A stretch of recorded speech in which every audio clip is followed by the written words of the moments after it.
The 39 Steps by John Buchan. Read by Adrian Praetzellis. Chapter 1. The Man Who Died. I returned from the city about 3 o'clock on that May afternoon, pretty well disgusted with life. I had been 3 months in the old country and was fed up with it. If anyone had told me a year ago that I would have been feeling like that, I should have laughed at him. But there was the fact. The weather made me liverish. The talk of the ordinary Englishman made me sick. I couldn't get enough exercise, and the amusements of London seemed as flat as soda water that has been standing in the sun. Richard Hannay, I kept telling myself, you have got into the wrong ditch, my friend, and you had better climb out. It made me bite my lips to think of the plans I had been building up those last years in Bulawayo. I had got my pile, not one of the big ones, but good enough for me, and I had figured out all kinds of ways of enjoying myself. My father had brought me out from Scotland at the age of 6, and I had never been home since, so England was a sort of Arabian Nights to me, and I counted on stopping there for the rest of my days. But from the first I was disappointed with it. In about a week I was tired of seeing sights, and in less than a month I had had enough of restaurants and theatres and race meetings. I had no real pal to go about with, which probably explains things. Plenty of people invited me to their houses, but they didn't seem much interested in me. They would ask me a question or two about South Africa and then get on to their own affairs. A lot of imperialist ladies asked me to tea to meet schoolmasters from New Zealand and editors from Vancouver, and that was the dismalest business of all. Here was I, 37 years old, sound in wind and limb, with enough money to have a good time, yawning my head off all day. I had just about settled to clear out and get back to the veldt, for I was the best bored man in the United Kingdom. That afternoon I had been worrying my brokers about investments to give my mind something to work on, and on my way home I turned into my club, rather a pot house which took in colonial members. I had a long drink and read the evening papers. They were full of the row in the Near East, and there was an article about Karolides, the Greek premier. I rather fancied the chap. From all accounts he seemed the one big man in the show, and he played a straight game too, which was more than could be said for most of them. I gathered that they hated him pretty blackly in Berlin and Vienna, but that we were going to stick by him, and one paper said that he was the only barrier between Europe and Armageddon. I remember wondering if I could get a job in those parts. It struck me that Albania was the sort of place that might keep a man from yawning. About 6 o'clock I went home, dressed, dined at the Café Royal, and turned into a music hall. It was a silly show, all capering women and monkey-faced men, and I did not stay long. The night was fine and clear as I walked back to the flat I had hired near Portland Place. The crowd surged past me on the pavements, busy and chattering, and I envied the people for having something to do. These shop girls and clerks and dandies and policemen had some interest in life that kept them going. I gave half a crown to a beggar because I saw him yawn. He was a fellow sufferer. At Oxford Circus I looked up into the spring sky, and I made a vow. I would give the old country another day to fit me into something. If nothing happened, I would take the next boat for the Cape. My flat was on the first floor in a new block behind Langham Place. There was a common staircase with a porter and a lift man at the entrance, but there was no restaurant or anything of that sort, and each flat was quite shut off from the others. I hate servants on the premises, so I had a fellow to look after me who came in by the day. He arrived before 8 o'clock every morning and used to depart at 7, for I never dined at home. I was just fitting my key into the door when I noticed a man at my elbow. I had not seen him approach, and the sudden appearance made me start. He was a slim man with a short brown beard and small gimlety blue eyes. I recognized him as the occupant of the flat on the top floor with whom I had passed the time of day on the stairs. "Can I speak to you?" he said. "May I come in for a minute?" He was steadying his voice with an effort, and his hand was pawing my arm. I got my door open and motioned him in. No sooner was he over the threshold than he made a dash for my back room where I used to smoke and write my letters. Then he bolted back. "Is the door locked?" he asked feverishly, and he fastened the chain with his own hand. "I'm very sorry," he said humbly. "It's a mighty liberty, but you look the kind of man who would understand. I've had you in my mind all this week, when things got troublesome. Say, will you do me a good turn?" "I'll listen to you," I said. "That's all I'll promise." I was getting worried by the antics of this nervous little chap. There was a tray of drinks on a table beside him, from which he filled himself a stiff whisky and soda. He drank it off in 3 gulps and cracked the glass as he set it down. "Pardon," he said. "I'm a bit rattled tonight. You see, I happen at this moment to be dead." I sat down in an armchair and lit my pipe. "What does it feel like?" I asked. I was pretty certain that I had to deal with a madman. A smile flickered over his drawn face. "I'm not mad yet. Say, sir, I've been watching you, and I reckon you're a cool customer. I reckon too you're an honest man, and not afraid of playing a bold hand. I'm going to confide in you. I need help worse than any man ever needed it, and I want to know if I can count you in." "Get on with your yarn," I said, "and then I'll tell you." He seemed to brace himself for a great effort, and then started on the queerest rigmarole. I didn't get hold of it at first, and I had to stop and ask him questions, but here is the gist of it. He was an American from Kentucky, and after college, being pretty well off, he had started out to see the world. He wrote a bit and acted as war correspondent for a Chicago paper, and spent a year or 2 in southeastern Europe. I gathered that he was a fine linguist, and had got to know pretty well the society in those parts. He spoke familiarly of many names that I remembered to have seen in the newspapers. He had played about with politics, he told me, at first for the interest of them, and then because he couldn't help himself. I read him as a sharp, restless fellow who always wanted to get down to the roots of things. He got a little further down than he wanted.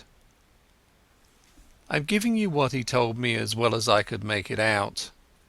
Away behind all the governments and the armies there was a big subterranean movement going on, engineered by very dangerous people. He had come on it by accident. It fascinated him. He went further, and then got caught. I gathered that most of the people in it were the sort of educated anarchists that make revolutions, but that beside them were financiers who were playing for money. A clever man can make big profits on a falling market, and it suited the book of both classes to set Europe by the ears. He told me some queer things that explained a lot that had puzzled me. Things that had happened in the Balkan War, how one state suddenly came out on top, why alliances were made and broken, why certain men disappeared, and where the sinews of war came from. The aim of the whole conspiracy was to get Russia and Germany at loggerheads. When I asked why, he said that the anarchist lot thought it would give them their chance. Everything would be in the melting pot, and they looked to see a new world emerge. The capitalists would rake in the shekels and make fortunes by buying up wreckage. Capital, he said, had no conscience and no fatherland. Besides, the Jew was behind it, and the Jew hated Russia worse than hell. "Do you wonder?" he cried. "For 300 years they have been persecuted, and this is the return match for the pogroms. The Jew is everywhere, but you have to go far down the back stairs to find him. Take any big Teutonic business concern.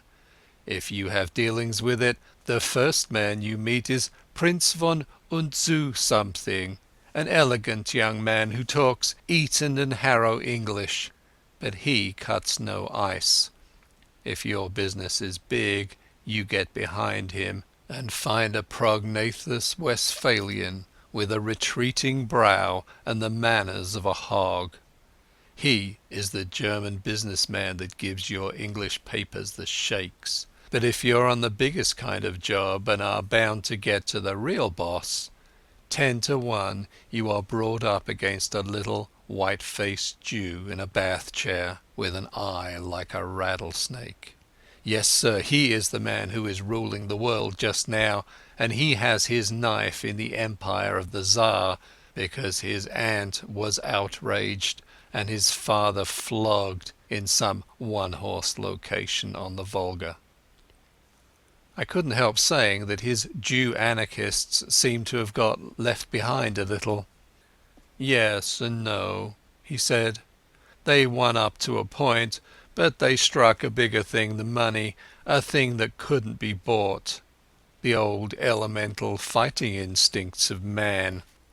If you're going to be killed, you invent some kind of flag and country to fight for, and if you survive, you get to love the thing. These foolish devils of soldiers have found something they care for, and that has upset the pretty plan laid in Berlin and Vienna. But my friends haven't played their last card by a long sight. They've got the ace up their sleeves, and unless I can keep alive for a month, they're going to play it and win." "But I thought you were dead," I put in. "Mors janua vitae," he smiled. I recognized the quotation. It was about all the Latin I knew. "I'm coming to that. And I've got to put you wise about a lot of things first.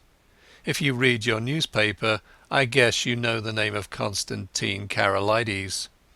I sat up for that, for I had been reading about him that very afternoon. He is the man that has wrecked all their games. He is the one big brain in the whole show, and he happens also to be an honest man, wherefore he has been marked down these 12 months past. I found that out. Not that it was difficult, for any fool could guess as much. But I found out the way they were going to get him. And that knowledge was deadly. That's why I have had to decease. He had another drink, and I mixed it for him myself, for I was getting interested in the beggar. "They can't get him in his own land, for he has a bodyguard of Epirotes that would skin their grandmothers. But on the 15th day of June he is coming to this city. The British Foreign Office has taken to having international tea parties, and the biggest of them is due on that date. Now Karolides is reckoned the principal guest, and if my friends have their way he will never return to his admiring countrymen." "That's simple enough anyhow," I said. "You can warn him and keep him at home." "And play their game?" he asked sharply. "If he does not come, they win, for he's the only man that can straighten out the tangle. And if his government is warned, he won't come, for he does not know how big the stakes will be on June 15th. "What about the British government?" I asked. "They're not going to let their guests be murdered? Tip them the wink, and they'll take extra precautions." "No good. They might stuff your city with plainclothes detectives and double the police, and Constantine would still be a doomed man. My friends are not playing this game for candy. They want a big occasion for the taking off, with the eyes of all Europe on it. He'll be murdered by an Austrian, and there'll be plenty of evidence to show the connivance of the big folk in Vienna and Berlin. It will all be an infernal lie, of course, but the case will look black enough to the world. I'm not talking hot air, my friend. I happen to know every detail of the hellish contrivance, and I can tell you it will be the most finished piece of blackguardism since the Borgias. But it's not going to come off if there's a certain man who knows the wheels of the business alive right here in London on the 15th day of June. And that man is going to be your servant, Franklin P. Scudder." I was getting to like the little chap. His jaw had shut like a rat trap, and there was a fire of battle in his gimlety eyes. If he was spinning me a yarn, he could act up to it. "Where did you find out this story?" I asked. "I got the first hint in an inn in the Achensee in Tyrol. That set me inquiring, and I collected my other clues in a fur shop in the Galician quarter of Buda, in a strangers' club in Vienna, and in a little bookshop off the Racknitzstrasse in Leipzig. I completed my evidence 10 days ago in Paris. I can't tell you the details now, for it's something of a history. When I was quite sure in my own mind I judged it my business to disappear, and I reached this city by a mighty queer circuit. I left Paris a dandified young French-American, and I sailed from Hamburg a Jew diamond merchant. In Norway I was an English student of Ibsen, collecting materials for lectures. But when I left Bergen I was a cinema man with special ski films. And I came here from Leith with a lot of pulpwood propositions in my pocket to put before the London newspapers. Till yesterday I had thought I had muddied my trail some, and was feeling pretty happy. Then—" The recollection seemed to upset him, and he gulped down some more whisky. "Then I saw a man standing in the street outside this block.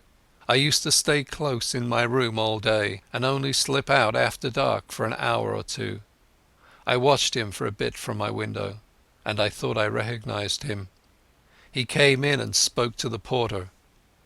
When I came back from my walk last night, I found a card in my letterbox. It bore the name of the man I want least to meet on God's earth." I think that the look in my companion's eyes, the sheer naked fright on his face, completed my conviction of his honesty. My own voice sharpened a bit as I asked him what he did next. "I realized I was bottled up as sure as a pickled herring, and that there was only one way out. I had to die. If my pursuers knew I was dead, they would go to sleep again." "How did you manage it?" "I told the man that valets me that I was feeling pretty bad, and I got myself up to look like death. That wasn't difficult, for I'm no slouch at disguises. Then I got a corpse. You can always get a body in London if you know where to go for it. I fetched it back in a trunk on the top of a four-wheeler, and I had to be assisted upstairs to my room. You see, I had to pile up some evidence for the inquest. I went to bed and got my man to mix me a sleeping draught, and then told him to clear out. He wanted to fetch a doctor, but I swore some and said I couldn't abide leeches. When I was left alone I started in to fake up that corpse. He was my size, and I judged had perished from too much alcohol, so I put some spirits handy about the place. The jaw was the weak point in the likeness, so I blew it away with a revolver. I dare say there will be somebody tomorrow to swear to having heard a shot, but there are no neighbours on my floor, and I guessed I could risk it. So I left the body in bed, dressed up in my pyjamas, with a revolver lying on the bedclothes, and a considerable mess around. Then I got into a suit of clothes I had kept waiting for emergencies. I didn't dare to shave for fear of leaving tracks, and besides, it wasn't any kind of use my trying to get into the streets. I had had you in my mind all day, and there seemed nothing to do but to make an appeal to you. I watched from my window till I saw you come home, and then slipped down the stair to meet you. There, sir, I guess you know about as much as me of this business." He sat blinking like an owl, fluttering with nerves, and yet desperately determined. By this time I was pretty well convinced that he was going straight with me. It was the wildest sort of narrative, but I had heard in my time many steep tales which had turned out to be true, and I had made a practice of judging the man rather than the story. If he had wanted to get a location in my flat and then cut my throat, he would have pitched a milder yarn. "Hand me your key," I said, "and I'll take a look at the corpse. Excuse my caution, but I'm bound to verify a bit if I can." He shook his head mournfully. "I reckoned you'd ask for that, but I haven't got it. It's on my chain on the dressing table. I had to leave it behind, for I couldn't leave any clues to raise suspicions. The gentry who are after me are pretty bright-eyed citizens. You'll have to take me on trust for the night, and tomorrow you'll get proof of the corpse business right enough." I thought for an instant or two. "Right. I'll trust you for the night. I'll lock you into this room and keep the key. Just one word, Mr Scudder. I believe you're straight, but if so be you're not, I should warn you that I'm a handy man with a gun." "Sure," he said, jumping up with some briskness. "I haven't the privilege of your name, sir, but let me tell you that you're a white man. I'll thank you to lend me a razor." I took him into my bedroom and turned him loose. In half an hour's time a figure came out that I scarcely recognized. Only his gimlety, hungry eyes were the same. He was shaved clean, his hair was parted in the middle, and he had cut his eyebrows. Furthermore, he carried himself as if he had been drilled, and was the very model, even to the brown complexion, of some British officer who had had a long spell in India. He had a monocle, too, which he stuck in his eye, and every trace of the American had gone out of his speech. "My hat, Mr Scudder," I stammered. "Not Mr Scudder," he corrected. "Captain Theophilus Digby of the 7th Gurkhas, presently home on leave. I'll thank you to remember that, sir." I made him a bed in my smoking room, and sought my own couch more cheerful than I had been for the past month. Things did happen occasionally, even in this God-forgotten metropolis. I woke next morning to hear my man, Paddock, making the deuce of a row at the smoking-room door. Paddock was a fellow I had done a good turn to out on the Selakwe, and I had inspanned him as my servant as soon as I got to England. He had about as much gift of the gab as a hippopotamus, and was not a great hand at valeting, but I knew I could count on his loyalty. "Stop that row, Paddock," I said. "There's a friend of mine, Captain, I couldn't remember his name, dossing down in there. Get breakfast for two and then come and speak to me." I told Paddock a fine story about how my friend was a great swell, with his nerves pretty bad from overwork, who wanted absolute rest and stillness. Nobody had got to know he was there, or he would be besieged by communications from the India Office and the Prime Minister, and his cure would be ruined. I'm bound to say Scudder played up splendidly when he came to breakfast. He fixed Paddock with his eyeglass just like a British officer, and asked him about the Boer War, and slung out at me a lot of stuff about imaginary pals. Paddock couldn't learn to call me sir, but he sirred Scudder as if his life depended on it. I left him with the newspaper and a box of cigars, and went down to the city till luncheon. When I got back the porter had a weighty face. "Nasty business here this morning, sir. Gent in number 15 been shot hisself. They just took him off to the mortuary. The police are up there now." I ascended to number 15 and found a couple of bobbies and an inspector busy making an examination. I asked a few idiotic questions and they soon kicked me out. Then I found the man that had valeted Scudder and pumped him, and I could see he suspected nothing. He was a whining fellow with a churchyard face, and half a crown went far to console him. I attended the inquest next day.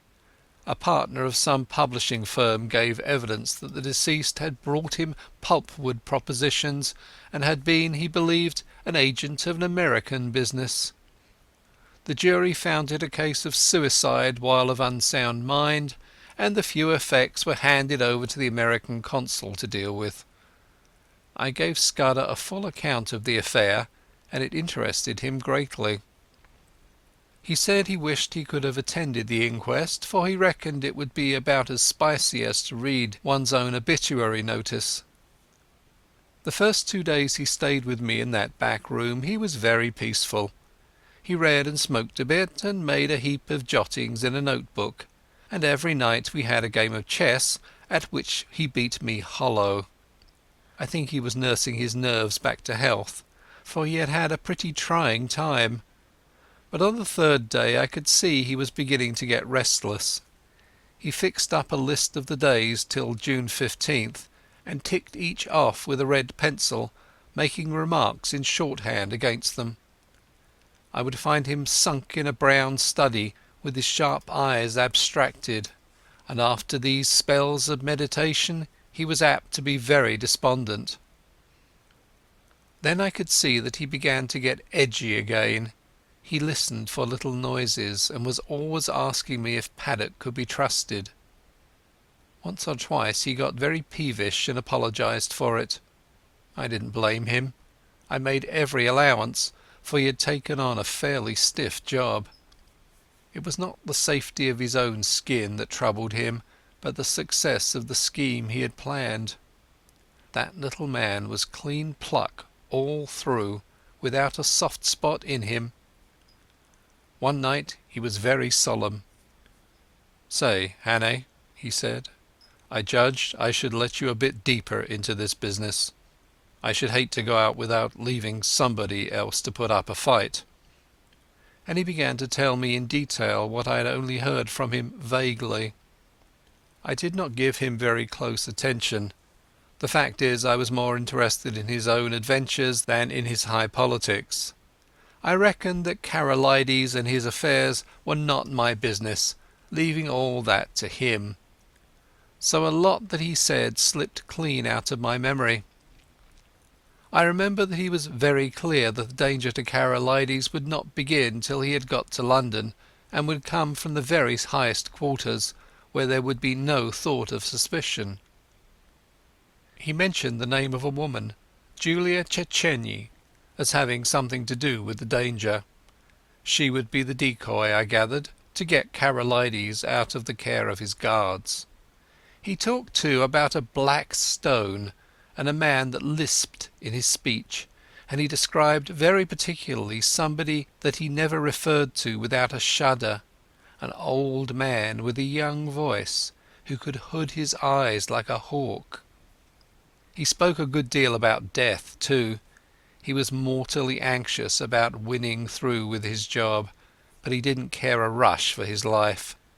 "I reckon it's like going to sleep when you are pretty well tired out, and waking to find a summer day with the scent of hay coming in at the window. I used to thank God for such morning, way back in the bluegrass country, and I guess I'll thank him when I wake up on the other side of Jordan." Next day he was much more cheerful, and read the life of Stonewall Jackson most of the time. I went out to dinner with a mining engineer I'd got to see on business, and came back at about 10:30 in time for our game of chess before turning in. I had a cigar in my mouth, I remember, as I pushed open the smoking room door. The lights were not lit, which struck me as odd. I wonder if Scudder had turned in already. I snapped the switch, and there was nobody there. Then I saw something in the far corner which made me drop my cigar and fall into a cold sweat. My guest was lying sprawled on his back. There was a long knife through his heart, which skewered him to the floor. End of chapter 1. Chapter 2. The Milkman Sets Out on His Travels. I sat down in an armchair and felt very sick. That lasted for maybe 5 minutes and was succeeded by a fit of the horrors. The poor, staring, white face on the floor was more than I could bear, and I managed to get a tablecloth and cover it. Then I staggered to a cupboard, found the brandy and swallowed several mouthfuls. I had seen men die violently before. Indeed, I had killed a few myself in the Matabele War, but this cold-blooded indoor business was different. Still, I managed to pull myself together. I looked at my watch and saw that it was 10:30. An idea seized me, and I went over the flat with a small-tooth comb. There was nobody there, nor any trace of anybody, but I shuttered and bolted all the windows and put the chain on the door. By this time my wits were coming back to me and I could think again. It took me about an hour to figure the thing out, and I did not hurry, for unless the murderer came back, I had until about 6 o'clock in the morning for my cogitations. I was in the soup, that was pretty clear. Any shadow of a doubt I might have had about the truth of Scudder's tale was now gone. The proof of it was lying under the tablecloth. The men that knew that he knew what he knew had found him and had taken the best way to make certain of his silence. Yes, but he had been in my room 4 days, and his enemies must have reckoned that he had confided in me. So I would be the next to go. It might be that very night, or next day, or the day after, but my number was up all right. Then suddenly I thought of another probability. Supposing I went out now and called in the police, or went to bed and let Paddock find the body and call them in the morning. What kind of a story was I to tell about Scudder? I had lied to Paddock about him, and the whole thing looked desperately fishy. If I made a clean breast of it and told the police everything he had told me, they would simply laugh at me. The odds were 1,000 to 1 that I would be charged with the murder, and the circumstantial evidence was strong enough to hang me. Few people knew me in England. I had no real pal who could come forward and swear to my character. Perhaps that was what these secret enemies were playing for. They were clever enough for anything, and an English prison was as good a way of getting rid of me until after June 15th as a knife in my chest. Besides, if I told the whole story and by any miracle was believed, I would be playing their game. Karolides would stay at home, which was what they wanted. Somehow or other, the sight of Scudder's dead face had made me a passionate believer in his scheme. He was gone, but he had taken me into his confidence, and I was pretty well bound to carry on his work. You may think this ridiculous for a man in danger of his life, but that was the way I looked at it. I am an ordinary sort of fellow, not braver than other people, but I hate to see a good man downed, and that long knife would not be the end of Scudder if I could play the game in his place. It took me an hour or two to think this out, and by that time I had come to a decision. I must vanish somehow, and keep vanished until the end of the 2nd week of June. Then I must somehow find a way to get in touch with the government people and tell them what Scudder had told me. I wished to heaven he had told me more, and that I had listened more carefully to the little he had told me. I knew nothing but the barest facts. There was a big risk that, even if I weathered the other dangers, I would not be believed in the end. I must take my chance of that, and hope that something might happen which would confirm my tale in the eyes of the government. My first job was to keep going for the next 3 weeks. It was now the 24th of May, and that meant 20 days of hiding before I could venture to approach the powers that be. I reckoned that two sets of people would be looking for me: Scudder's enemies to put me out of existence, and the police, who would want me for Scudder's murder. It was going to be a giddy hunt, and it was queer how the prospect comforted me. I had been slack so long that almost any chance of activity was welcome. When I had to sit alone with that corpse and wait on fortune, I was no better than a crushed worm, but if my next safety was to hang on my own wits, I was prepared to be cheerful about it. My next thought was whether Scudder had any papers about him to give me a better clue to the business. I drew back the tablecloth and searched his pockets, for I had no longer any shrinking from the body. The face was wonderfully calm for a man who had been struck down in a moment. There was nothing in the breast pocket, and only a few loose coins and a cigar holder in the waistcoat. The trousers held a little penknife and some silver, and the side pocket of his jacket contained an old crocodile skin cigar case. There was no sign of the little black book in which I had seen him making notes. That had, no doubt, been taken by his murderer.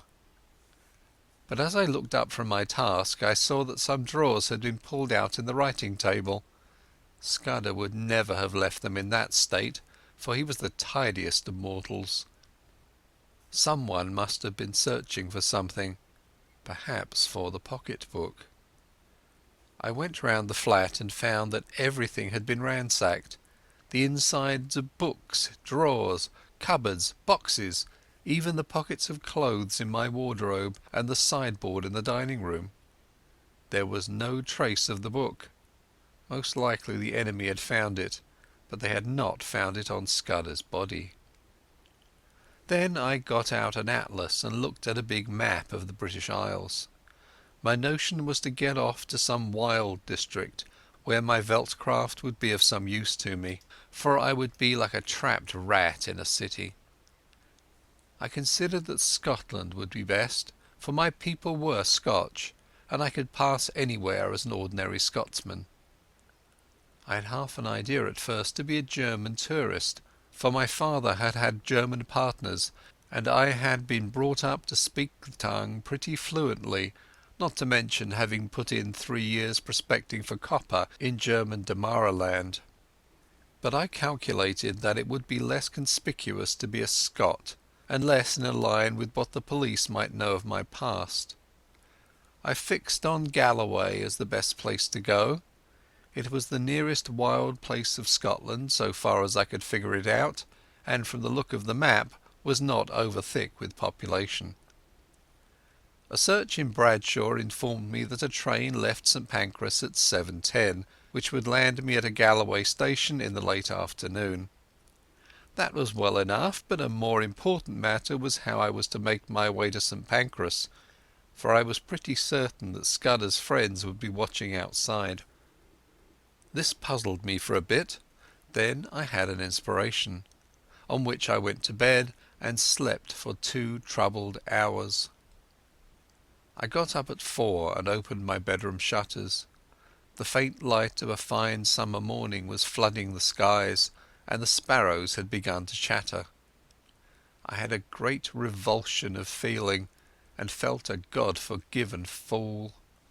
My inclination was to let things slide, and trust to the British police taking a reasonable view of my case. But as I viewed the situation, I could find no arguments to bring against my decision of the previous night, so with a wry mouth I resolved to go on with my plan. I was not feeling in any particular funk, only disinclined to go looking for trouble, if you understand me. I hunted out a well-used tweed suit, a pair of strong-nailed boots, and a flannel shirt with a collar. Into my pockets I stuffed a spare shirt, a cloth cap, some handkerchiefs and a toothbrush. I had drawn a good sum in gold from the bank 2 days before, in case Scudder should want money, and I took £50 of it in sovereigns in a belt which I had brought back from Rhodesia. That was about all I wanted. Then I had a bath and cut my moustache, which was long and drooping, into a short stubby fringe. Now came the next step. Paddock used to arrive punctually at 7:30 and let himself in with the latchkey, but at about 20 minutes to 7, as I knew from bitter experience, the milkman turned up with a great clatter of cans and deposited my share outside my door. I had seen that milkman sometimes when I had gone out for an early ride. He was a young man about my own height, with a scrubby moustache, dressed in a white overall. On him I staked all my chances.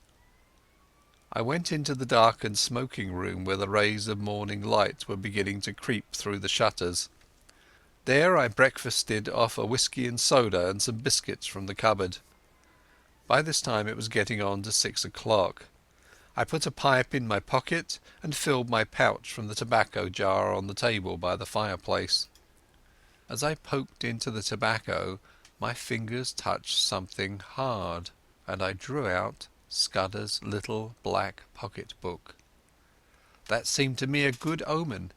I lifted the cloth from the body and was amazed at the peace and dignity of the dead face.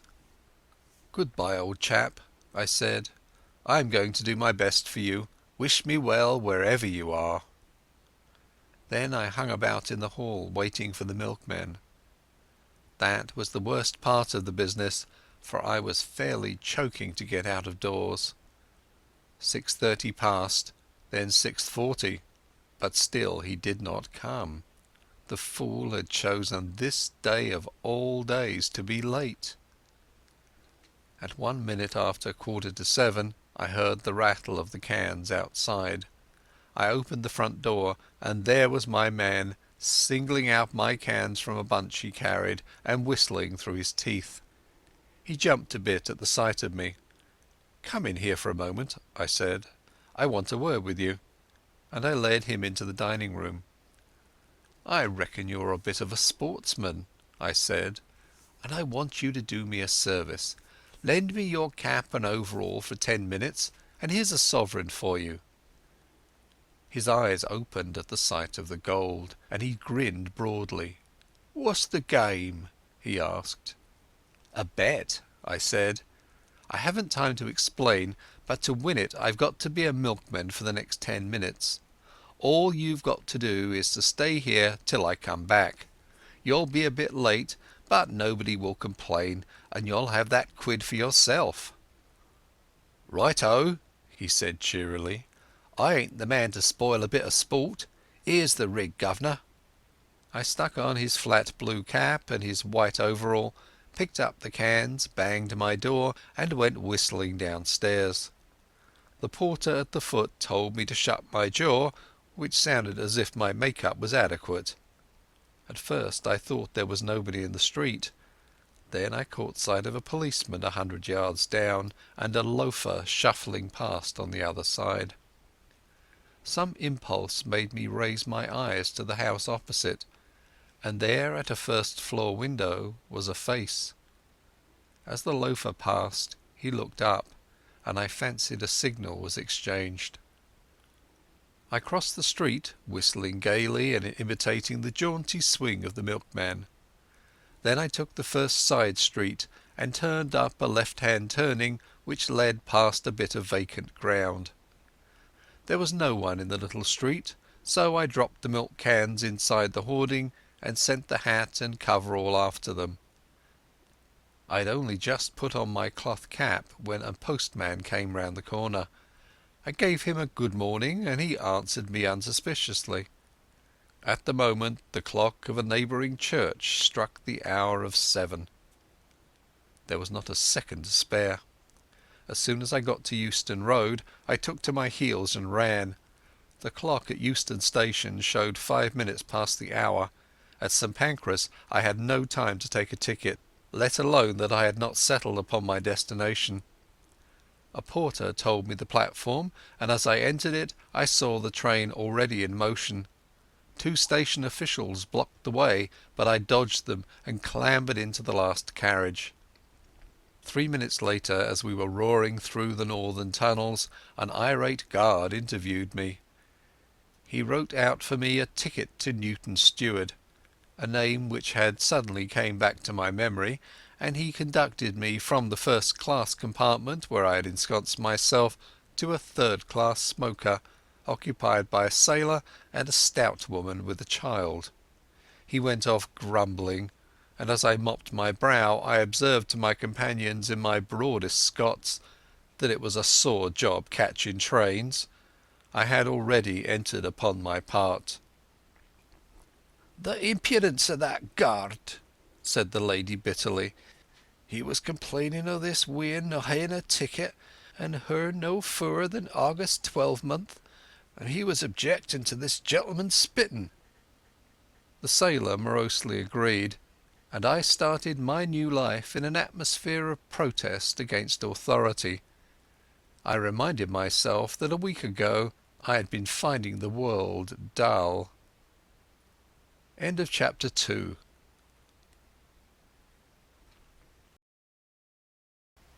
Chapter 3. The Adventure of the Literary Innkeeper. I had a solemn time travelling north that day. It was fine May weather, with the hawthorn flowering on every edge, and I asked myself why, when I was still a free man, I had stayed on in London and not got the good of this heavenly country. I didn't dare face the restaurant car, but I got a luncheon basket at Leeds and shared it with the fat woman. Also I got the morning's papers with news about starters for the Derby and the beginning of the cricket season, and some paragraphs about how Balkan affairs were settling down and a British squadron was going to Kiel. When I had done with them I got out Scudder's little black pocket-book and studied it. It was pretty well filled with jottings, chiefly figures, though now and then a name was printed in. For example, I found the word Hofgaard, Luneville and avocado pretty often, and especially the word Pavia. Now, I was certain that Scudder never did anything without a reason, and I was pretty sure that there was a cipher in all this. That is a subject which has always interested me, and I did a bit of it myself once as intelligence officer at Delagoa Bay during the Boer War. I have a head for things like chess and puzzles, and I used to reckon myself pretty good at finding out ciphers. This one looked like the numerical kind, where sets of figures corresponded to the letters of the alphabet, but any fairly shrewd man can find the clue to that sort after an hour or two's work, and I didn't think Scudder would have been content with anything so easy. So I fastened on the printed words, for you can make a pretty good numerical cipher if you have a keyword which gives you the sequence of the letters. I tried for hours, but none of the words answered. Then I fell asleep and woke at Dumfries just in time to bundle out and get into the slow Galloway train. There was a man on the platform whose looks I didn't like, but he never glanced at me, and when I caught sight of myself in the mirror of an automatic machine, I didn't wonder. With my brown face, my old tweeds and my slouch, I was the very model of one of the hill farmers who were crowding into the third-class carriages. I travelled with half a dozen in an atmosphere of shag and clay pipes. They had come from the weekly market, and their mouths were full of prices. I heard accounts of how the lambing had gone up on the Cairn and the Douch and a half-dozen other mysterious waters. Above half the men had lunched heavily and were highly flavoured with whisky, but they took no notice of me.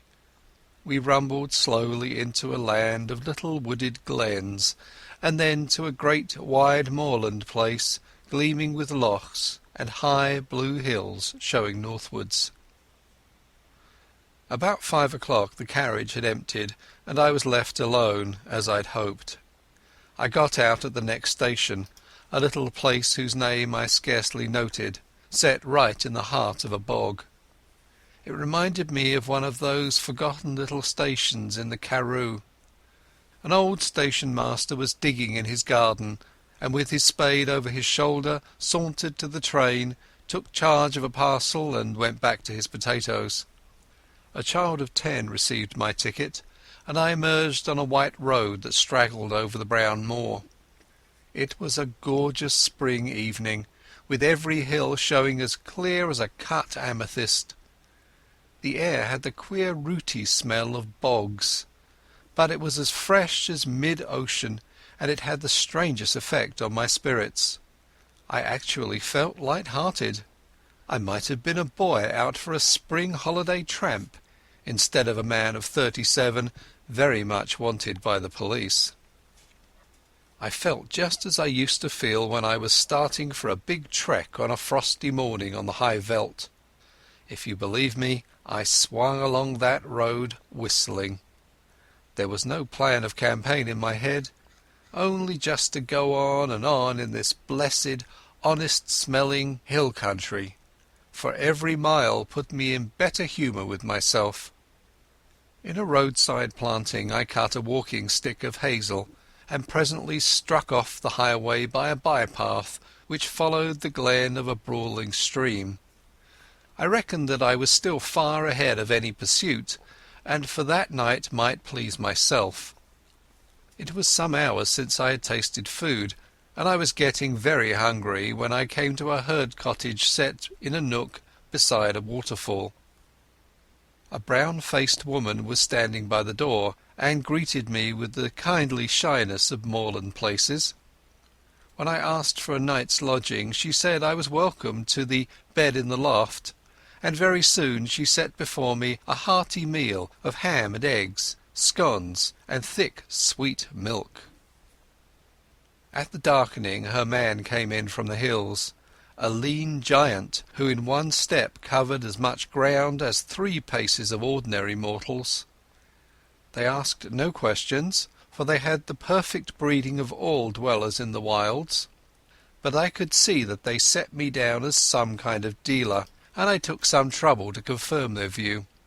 I spoke a lot about cattle, of which my host knew little, and I picked up from him a good deal about the local Galloway markets, which I tucked away in my memory for future use. At 10 I was nodding in my chair, and the bed in the loft received a weary man who never opened his eyes till 5 o'clock set the little homestead a-going once more.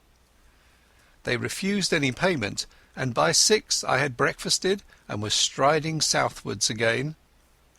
My notion was to return to the railway line a station or 2 further on than the place where I had alighted yesterday, and to double back. I reckon that was the safest way, for the police would naturally assume that I was always making further from London in the direction of some western port. I thought I had still a good bit of a start, for, as I reasoned, it would take some hours to fix the blame on me, and several more to identify the fellow who got on board the train at St Pancras. It was the same jolly clear spring weather, and I simply could not contrive to feel careworn. Indeed, I was in better spirits than I had been for months. Over the long ridge of moorland I took my road, skirting the side of a high hill which the herd had called Cairnsmore of Fleet. Nestling curlews and plovers were crying everywhere, and the links of green pasture by the streams were dotted with young lambs. All the slackness of the past months was slipping from my bones, and I stepped out like a 4-year-old. By and by I came to a swell of moorland which dipped to the vale of a little river, and a mile away in the heather I saw the smoke of a train. The station, when I reached it, proved to be ideal for my purpose. The moor surged up around it, and left room only for the single line, a slender siding, a waiting room, an office, the station master's cottage, and a tiny yard of gooseberries and sweet william. There seemed no road to it from anywhere, and to increase the desolation the waves of a tarn lapped on their grey granite beach half a mile away. I waited in the deep heather till I saw the smoke of an east-going train on the horizon. Then I approached the tiny booking office and took a ticket for Dumfries. The only occupants of the carriage were an old shepherd and his dog, a wall-eyed brute that I mistrusted. The man was asleep, and on the cushions beside him was that morning's Scotsman. Eagerly I seized on it, for I fancied it would tell me something. There were 2 columns about the Portland Place murder, as it was called. My man Paddock had given the alarm and had the milkman arrested.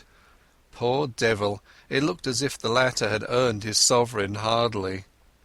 But for me he had been cheap at the price, for he seemed to have occupied the police the better part of a day. In the stop press news I found a further instalment of the story. The milkman had been released, I read, and the true criminal, about whose identity the police were reticent, was believed to have got away from London by one of the northern lines. There was a short note about me as the owner of the flat. I guessed the police had stuck in that as a clumsy contrivance to persuade me that I was unsuspected. There was nothing else in the paper, nothing about foreign politics or Karolides, or the things that had interested Scudder. I laid it down and found that we were approaching the station at which I had got out yesterday. The potato-digging station-master had been gingered up into some activity, for the west-going train was waiting to let us pass, and from it had descended 3 men who were asking him questions. I supposed that they were the local police who had been stirred up by Scotland Yard and had traced me as far as this one-horse siding. Sitting well back in the shadow, I watched them carefully. One of them had a book and took down notes. The old potato digger seemed to have turned peevish, but the child who had collected my ticket was talking volubly. All the party looked across the moor where the white road departed. I hoped they were going to take up my tracks there. As we moved away from that station, my companion woke up. He fixed me with a wondering glance, kicked his dog vigorously, and inquired where he was. Clearly he was very drunk. "That's what comes of being a teetotaler," he observed in bitter regret. I expressed my surprise that in him I should have met a blue-ribbon stalwart. "Ay, but I'm a strong teetotaler," he said pugnaciously. "I took the pledge last Martinmas, and I havena touched a drop of whisky since, not even at Hogmanay, though I was sair tempted." He swung his heels up on the seat and burrowed a frowsy head into the cushions. "And that's what I get," he moaned. "A head hotter than hell fire, and 20 looking different ways for the Sabbath." "What did it?" I asked. "A drink they ca' brandy. Being a teetotaler, I kept off the whisky, but I was nipping a day yestereen at this brandy, and I doubt I'll no be well for a fortnicht." His voice died away into a stutter, and sleep once more laid its heavy hand on him. My plan had been to get out at some station down the line, but the train suddenly gave me a better chance, for it came to a standstill at the end of a culvert which spanned a brawling porter-coloured river. I looked out and saw that every carriage window was closed, and no human figure appeared on the landscape. So I opened the door and dropped quickly into the tangle of hazels which edged the line.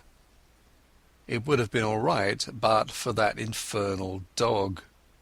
Under the impression that I was decamping with its master's belongings, it started to bark, and all but got me by the trousers.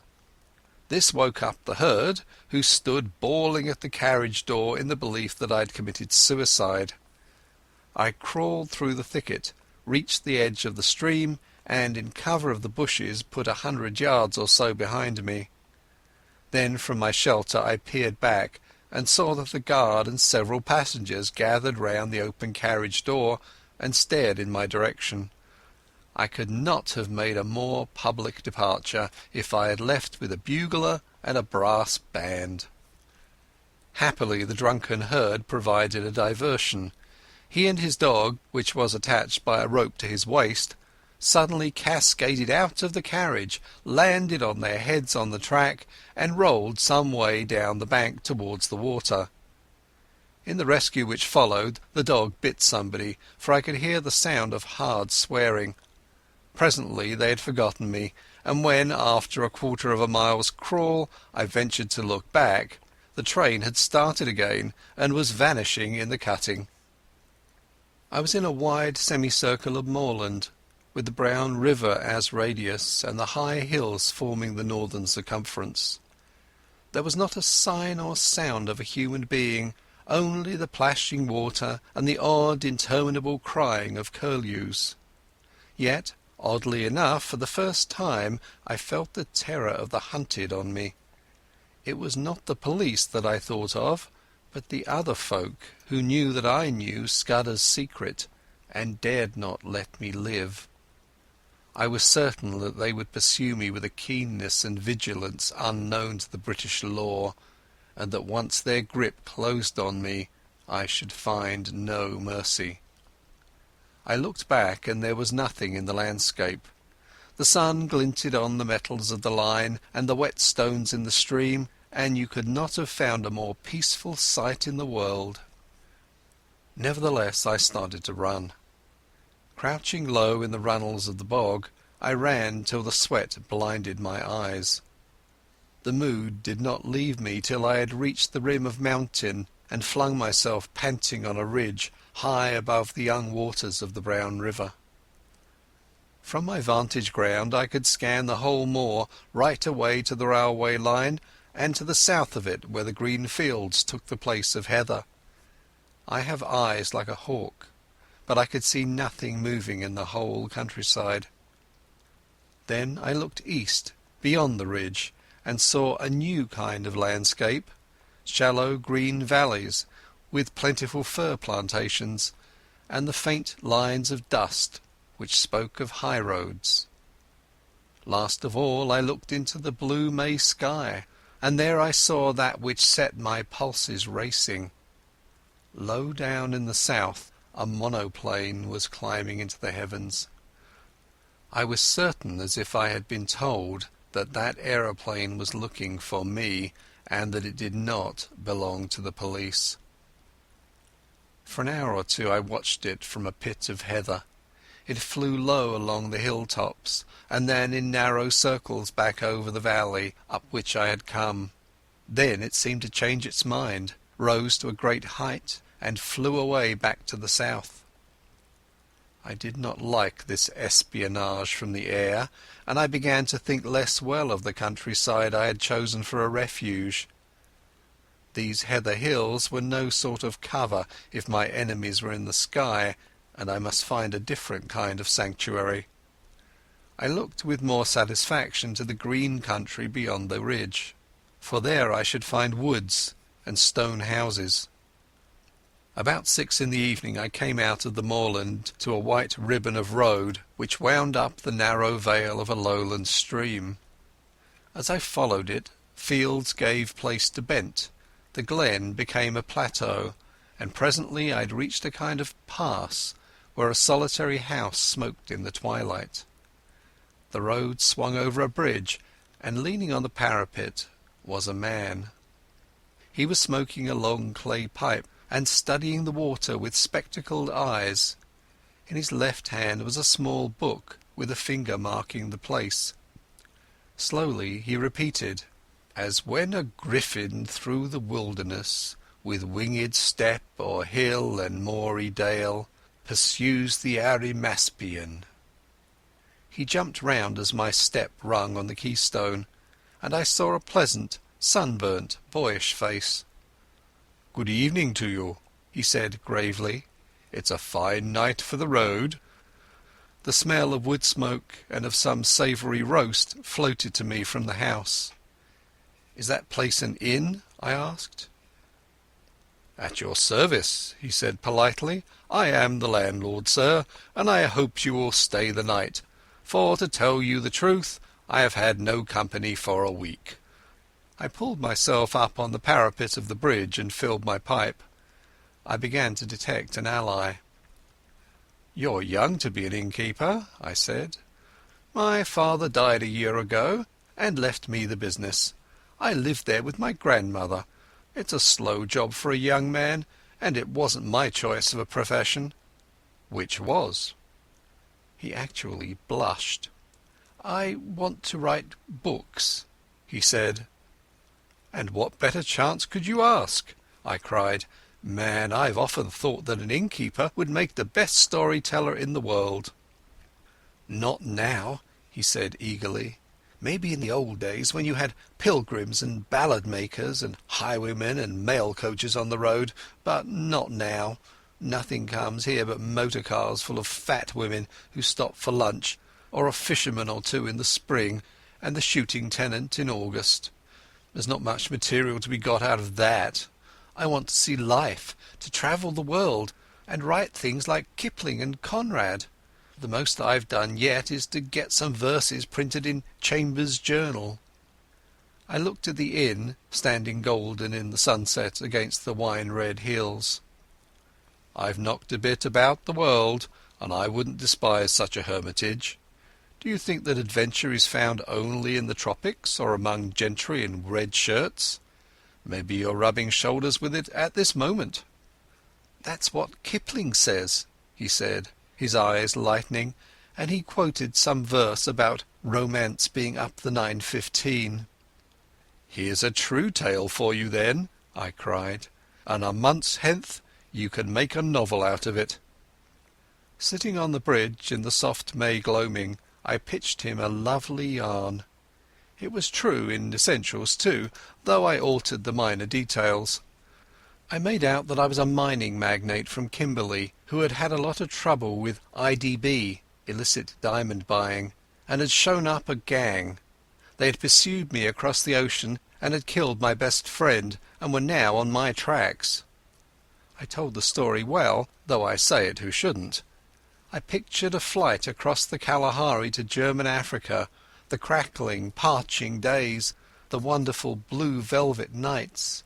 I described an attack on my life on the voyage home, and I made a really horrid affair of the Portland Place murder. "You're looking for adventure?" I cried. "Well, you've found it here. The devils are after me, and the police are after them. It's a race that I mean to win." "By God," he whispered, drawing his breath in sharply, "it is all pure Rider Haggard and Conan Doyle." "You believe me," I said gratefully. "Of course I do," and he held out his hand. "I believe everything out of the common. The only thing to distrust is the normal." He was very young, but he was the man for my money. "I think they're off my track for the moment, but I must lie close for a couple of days. Can you take me in?" He caught my elbow in his eagerness and drew me toward the house. "You can lie as snug here as if you were in a moss hole. I'll see that nobody blabs either. And you'll give me some more material about your adventures?" As I entered the inn porch I heard from far off the beat of an engine. There, silhouetted against the dusky west, was my friend, the monoplane. He gave me a room at the back of the house with a fine outlook over the plateau, and made me free of his own study, which was stacked with cheap editions of his favourite authors. I never saw the grandmother, so I guessed she was bedridden. An old woman named Margit brought me my meals, and the innkeeper was around me at all hours. I wanted some time to myself, so I invented a job for him. He had a motor bicycle, and I set him off next morning for the daily paper, which usually arrived with the post in the late afternoon. I told him to keep his eyes skinned, and to make note of any strange figures he saw, keeping a special sharp lookout for motors and aeroplanes. Then I sat down in real earnest to Scudder's notebook. He came back at midday with the Scotsman. There was nothing in it except some further evidence of Paddock and the milkman, and a repetition of yesterday's statement that the murderer had gone north. But there was a long article, reprinted from the Times, about Karolides and the state of affairs in the Balkans, though there was no mention of any visit to England. I got rid of the innkeeper for the afternoon, for I was getting very warm in my search for the cipher. As I told you, it was a numerical cipher, and by an elaborate system of experiments I had pretty well discovered what were the nulls and stops. The trouble was the key word. and when I thought of the odd million words he might have used, I felt pretty hopeless. But about 3 o'clock I had a sudden inspiration. The name Julia Czechenyi flashed across my memory. Scudder had said it was the key to the Karolides business, and it occurred to me to try it on his cipher. It worked. The 5 letters of Julia gave me the position of the vowels. A was J, the 10th letter of the alphabet, and so repeated by X in the cipher. E was U, XXI, and so on. Czechenyi gave me the numerals for the principal consonants. I scribbled that scheme on a bit of paper and sat down to read Scudder's pages. In half an hour I was reading with a whitish face and fingers that drummed on the table. I glanced out of the window and saw a big touring car coming up the glen towards the inn. It drew up at the door, and there was the sound of people alighting. There seemed to be 2 of them, men in aquascutums and tweed caps. 10 minutes later the innkeeper slipped into the room, his eyes bright with excitement. "There's 2 chaps below looking for you," he whispered. "They're in the dining room having whiskies and sodas. They asked about you and said they'd hoped to meet you here. Oh, and they described you jolly well, down to your boots and shirt. I told them you had been here last night and had gone off on a motor bicycle this morning, and one of the chaps swore like a navvy." I made him tell me what they looked like. One was a dark-eyed, thin fellow with bushy eyebrows, and the other was always smiling and lisped in his talk. Neither was any kind of foreigner, on this my young friend was positive. I took a bit of paper and wrote these words in German as if they were part of a letter. Blackstone. Scudder had got on to this, but he could not act for a fortnight. I doubt if I can do any good now, especially as Karolides is uncertain about his plans, but if Mr. T advises, I will do the best I manufactured it rather neatly, so that it looked like a loose page of a private letter. "Take this down and say it was found in my bedroom, and ask them to return it to me if they overtake me." 3 minutes later I heard the car begin to move, and peeping from behind the curtain caught sight of the 2 figures. One was slim, the other was sleek. That was the most I could make of my reconnaissance. The innkeeper appeared in great excitement. "Your paper woke them up," he said gleefully. "That dark fellow went as white as death and cursed like blazes, and the fat one whistled and looked ugly. They paid for their drinks with half a sovereign and wouldn't wait for change." "Now I'll tell you what I want you to do," I said. "Get on your bicycle and go off to Newton Stewart to the chief constable.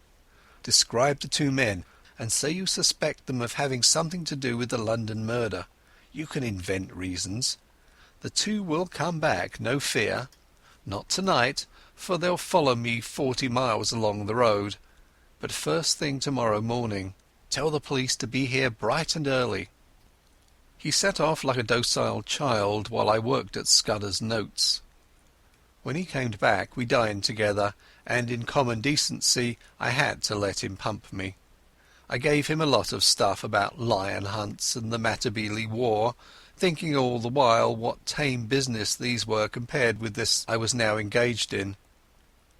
When he went to bed I sat up and finished Scudder. I smoked in a chair till daylight, for I could not sleep. About 8 next morning I witnessed the arrival of 2 constables and a sergeant. They put their car in a coach-house under the innkeeper's instructions and entered the house. 20 minutes later I saw from my window a second car come across the plateau from the opposite direction. It did not come up to the inn, but stopped 200 yards off in the shelter of a patch of wood. I noticed that its occupants carefully reversed it before leaving it. A minute or 2 later I heard their steps on the gravel outside the window. My plan had been to lie hid in my bedroom and see what happened. I had a notion that If I could bring the police and my other more dangerous pursuers together, something might work out of it to my advantage. But now I had a better idea. I scribbled a line of thanks to my host, opened the window and dropped quietly into a gooseberry bush. Unobserved, I crossed the dyke, crawled down to the side of a tributary burn, and won the high road on the far side of the patch of trees. There stood the car, very spick and span in the morning sunlight, but with the dust on her which told of a long journey. I started her, jumped into the chauffeur's seat, and stole gently out onto the plateau. Almost at once the road dipped so that I lost sight of the inn, but the wind seemed to bring me the sound of angry voices. End of chapter 3.